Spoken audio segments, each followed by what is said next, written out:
Violet Jessob was born in 1887. She was 18 years old when she became a stewardess on the RMS Olympic. The Olympic was the sister ship of the Titanic, massive, luxurious, considered unsinkable. Violet loved her job. She worked on the best ships, served the wealthiest passengers, and traveled the world. But in 1911, something happened that changed everything. The Olympic collided with a military vessel. The ship was damaged. Violet was there when it occurred. She felt the impact, saw the panic, experienced the fear of a ship in trouble. The Olympic was repaired. Life continued, but Violet never forgot that feeling.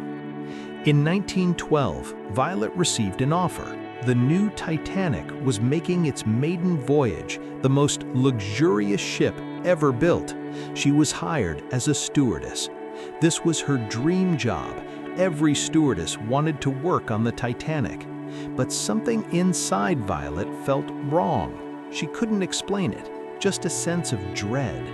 She even told her friends, "I have a bad feeling about this ship." They laughed. "The Titanic is unsinkable. You're being superstitious." Violet almost quit, but she needed the money. She decided to go. April 10th, 1912, the Titanic departed from Southampton. Violet began her work. The ship was magnificent. First-class passengers were wealthy and elegant. Everything was perfect. But Violet remained anxious. She couldn't relax. That feeling of dread never left her. April 14th, 1912, late at night, Violet was in her cabin when she felt it. A shudder, a grinding sound, the ship hitting something.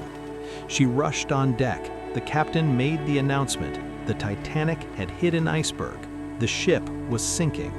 Her bad feeling had been right. Violet helped passengers to lifeboats. She remained calm. She did her duty even as the ship went down. The water was freezing. The night was dark. The ship broke in half. Violet was pulled into a collapsible boat. She survived. Out of 1,517 people on the Titanic, only 710 survived. Violet was one of them. But her story didn't end there. After recovering, Violet returned to work. She needed to survive. She needed to earn money. In 1914, she got a job on the Britannic, another ship from the same company. The Britannic was supposed to be safer, built with lessons learned from the Titanic. Violet boarded the ship. Immediately, the same feeling returned, that sense of dread, that intuition that something was wrong. She told her colleagues, "I don't feel good about this ship." They didn't believe her. "The Britannic is completely safe. You're just traumatized from the Titanic." But Violet knew. Something inside her knew.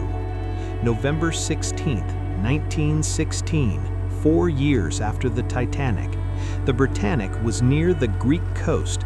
A naval mine exploded. The ship struck the mine. The Britannic began to sink.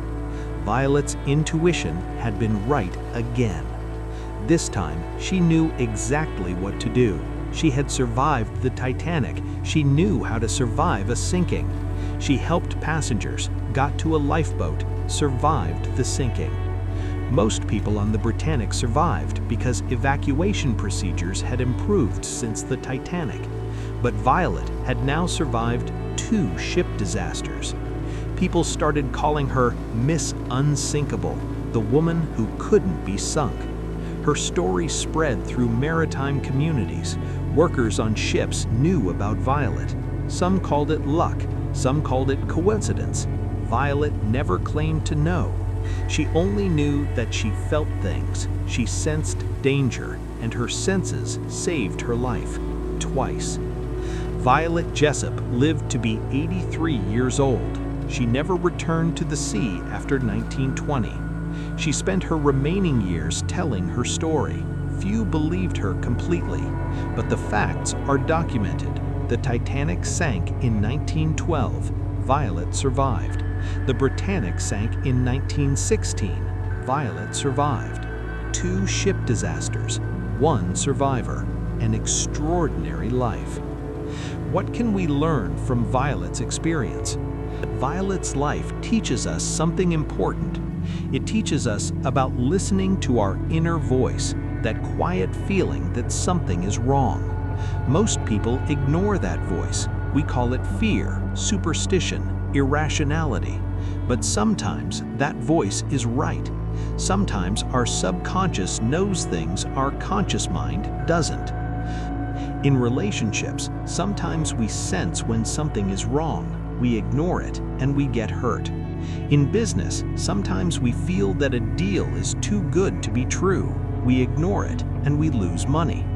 In situations, sometimes we sense danger, we ignore it because we don't want to seem paranoid. Violet's life shows us that intuition can be valuable, that listening to our inner voice can protect us.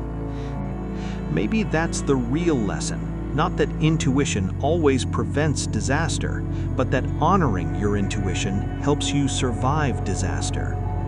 Violet Jessob died in 1971. Her story faded from popular memory, but for those who know it, her life remains remarkable. Not just because she survived, but because she trusted what she felt.